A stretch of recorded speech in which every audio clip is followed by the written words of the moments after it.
your right hand, please. You solemnly swear or affirm that the testimony you shall give will be the truth, the whole truth, and nothing but the truth, so help you God. Yes.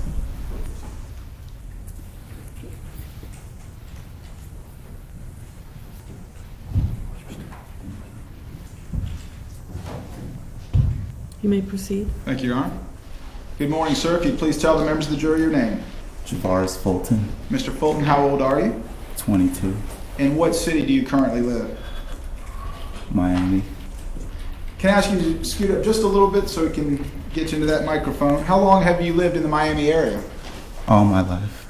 Are you in school? Yes. Where is it that you attend school? Florida International University.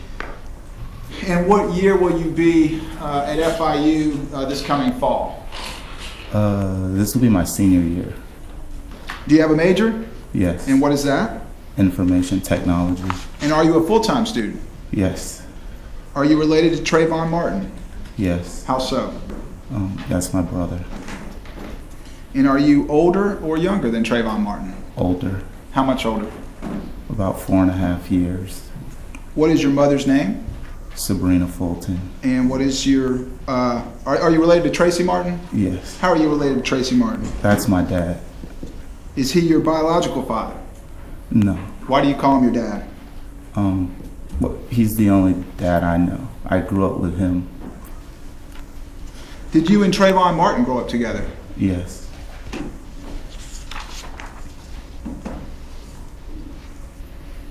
And how would you describe your relationship with Trayvon Martin growing up? Were y'all close or what? Yes, we were very close. Despite the 4 years age difference, did the two of you, you and Trayvon Martin, do things together when you were growing up? Yes. Let me turn your attention to the month of February 2012. Were you and Trayvon Martin living together at that time? Yes. And who did you live with? My mom, Sybrina Fulton, my brother, and my uncle. Let me turn your attention to Sunday, February 26th. Were you aware that Trayvon Martin was with his father, Tracy Martin, in Sanford, Florida that day? Yes. Did you go to Sanford that weekend? No. At some point, were you notified that Trayvon had been killed in Sanford? Yes. And when were you told? Monday. And who told you? My mother.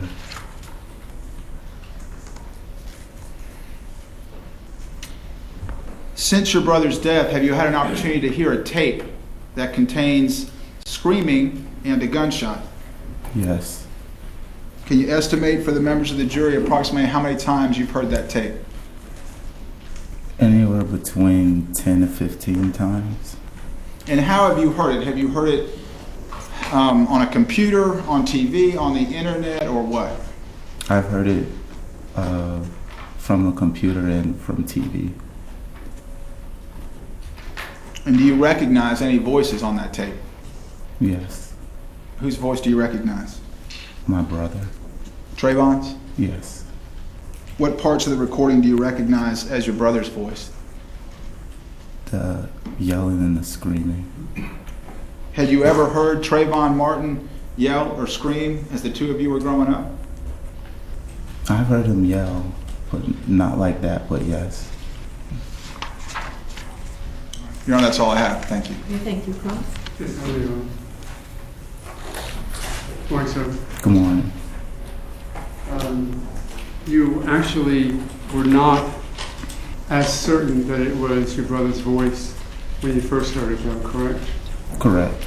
Matter of fact, you had talked to a reporter about whose voice it may have been, correct? Yes. And you told that reporter, Gio Benitez, on March 31st of 2012, that you weren't sure, correct? Yes. You said that, honestly, really haven't listened to it. I've heard it. I would think it was my brother, but I'm not completely positive. Correct? Mm-hmm. You'll have to answer out loud. Yes. So having listened to the tape, the first time you listened to it was in the mayor's office in Sanford, correct? Yes. And your mom was there, correct? Yes. And other family members, and at least 2 attorneys, correct? Yes. Okay. And during that time, you listened to it along with everybody else, correct? Yes. And from having listened to it, it was your thought that it might be Trayvon, correct? When we heard it in the mayor's office, how do I explain it? I guess I didn't want to believe that it was him. So that's why during that interview, I said I wasn't sure. I guess it was, listening to it was clouded by shock and denial and sadness. I didn't really want to believe that it was him. Sure. But you recall the date or thereabouts when you listened to that? Middle of March 16th of 2012, would that be about right? I don't remember. Let me ask it this way. It was a full 2 weeks before you had your sit-down interview with the reporter Benitez, wasn't it?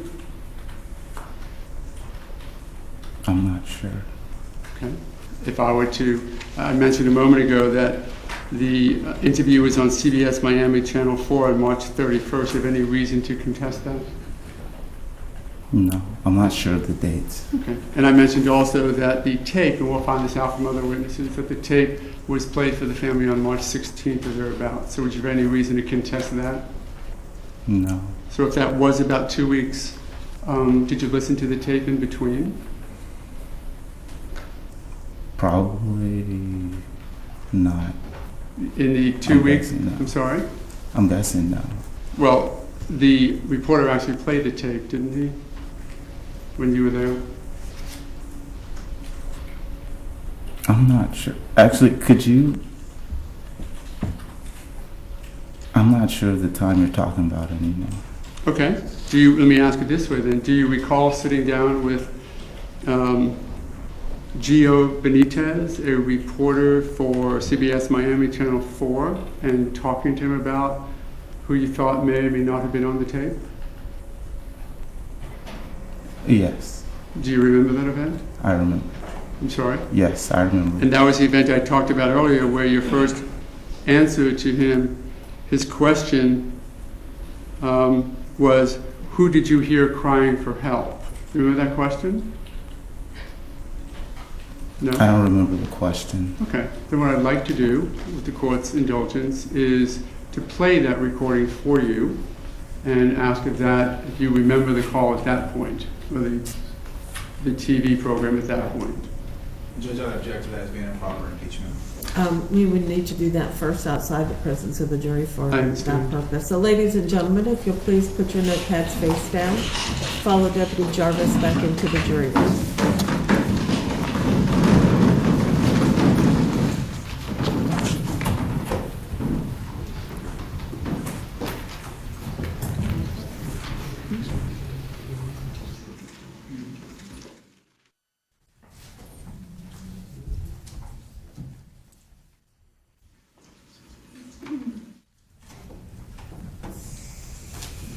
Please be seated.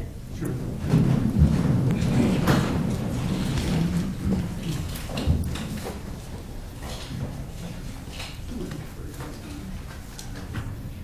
And just so we are clear on, I know that you have previous rulings suggested that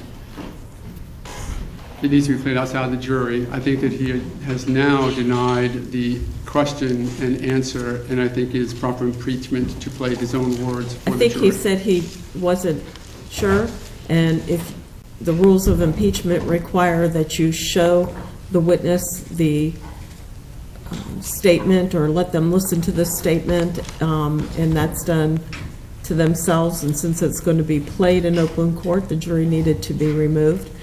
So you can play it for him, and we go from there. Yes, Your Honor.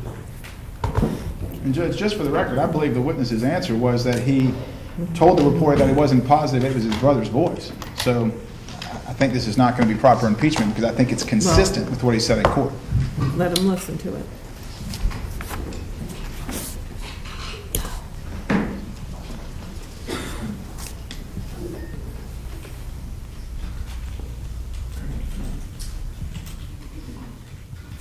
Obviously, you heard those calls. It has video. I don't know that it's necessary for the witness to see the video. So rather than go through warming up the Just go ahead and projector. play it, yeah.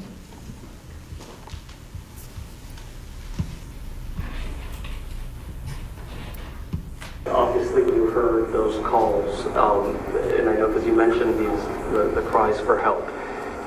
When you heard those calls and those cries for help, who did you hear crying for help? I'm not sure. Honestly, I don't, but really haven't even listened to them that good. So, like, I've heard it, but my brother, but I'm not completely positive that.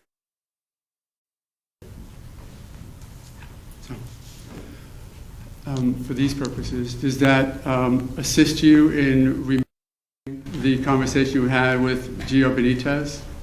Yes. That was, of course, your voice, correct? Yes. And you did say to him the words, "I'm not sure." Yes.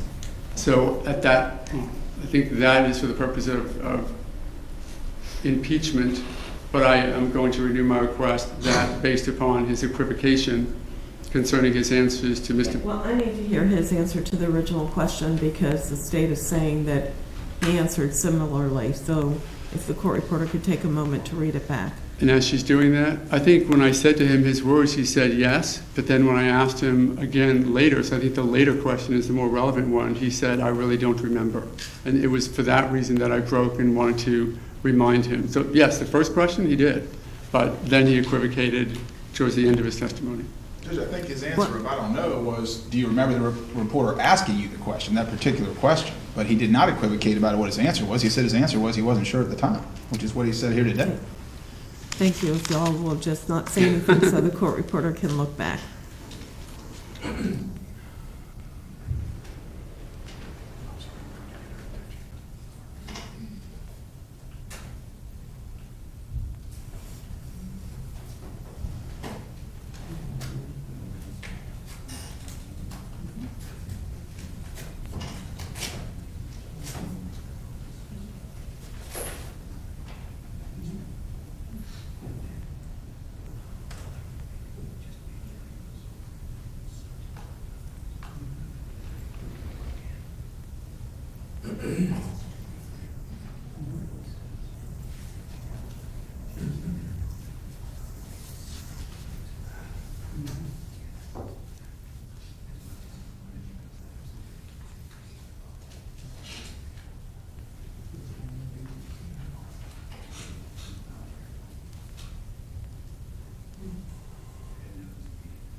Second, sure.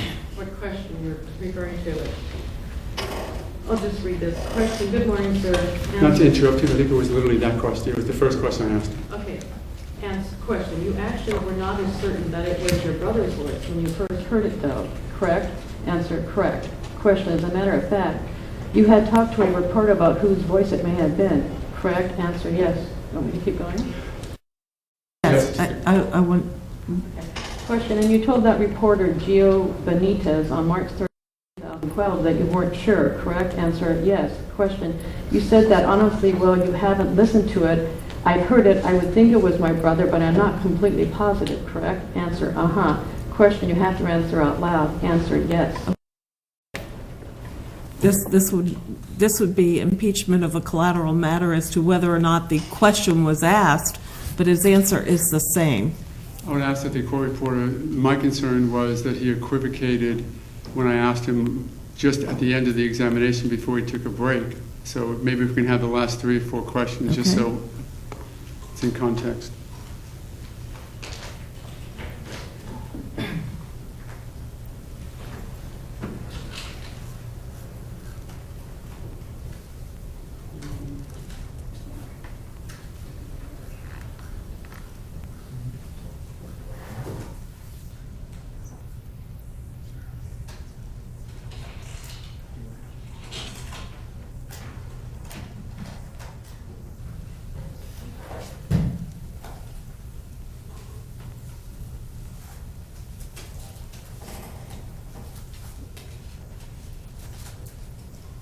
Okay, I'm not so quite sure what question, well, I'll just read this. Okay, let me ask it this way. When do you recall sitting down with Giovanni Benitez, a reporter for CBS Miami Channel 4, and talking to him about who you thought may or may not have been on the tape? Answer, yes. Question, do you remember that event? Answer, I remember. Question, I'm sorry? Answer, yes, I remember it. Question, that was the event I talked about earlier where your first answer to him, his question was, who did you hear crying for help? Do you remember that question? Answer, I don't remember the question. And then we want to play the tape.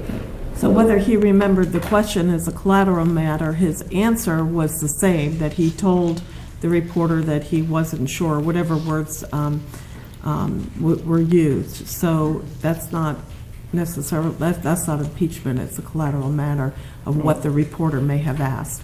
His answer did not differ. And I would renew my request that it be played in front of the jury for a couple of reasons. One, his equivocation just now, and two, that the best evidence actually is his own words that he spoke to the reporter. It shows his inflection, it shows his hesitation, and rather than having just the colloquy between... What is the purpose? Is it for impeachment? Because the court's finding it's not impeachment. Is there another legal basis for playing that recording? It's the best evidence of the event that happened back then, Your Honor, and even if he testified to it now, he's testifying, quite honestly, in a very different attitude and inquiry That's than it showed. not a legal basis. I understand the court's concern. Okay, so for impeachment purposes, no, it may not be played because his answer is the same today as it was then, so that's not impeachment. His not remembering the reporter's question is a collateral matter because it's not the question that matters, it's the answer that's given. So your request is, the objection is sustained. For record purposes, I would like to have this clip, which we just played to him, marked as an exhibit. Of course, it would come in as, is it double J? Not come in, but it'll be marked as double J. Okay, I hear the locksmiths are here and the jury's already out, so let's take a brief recess.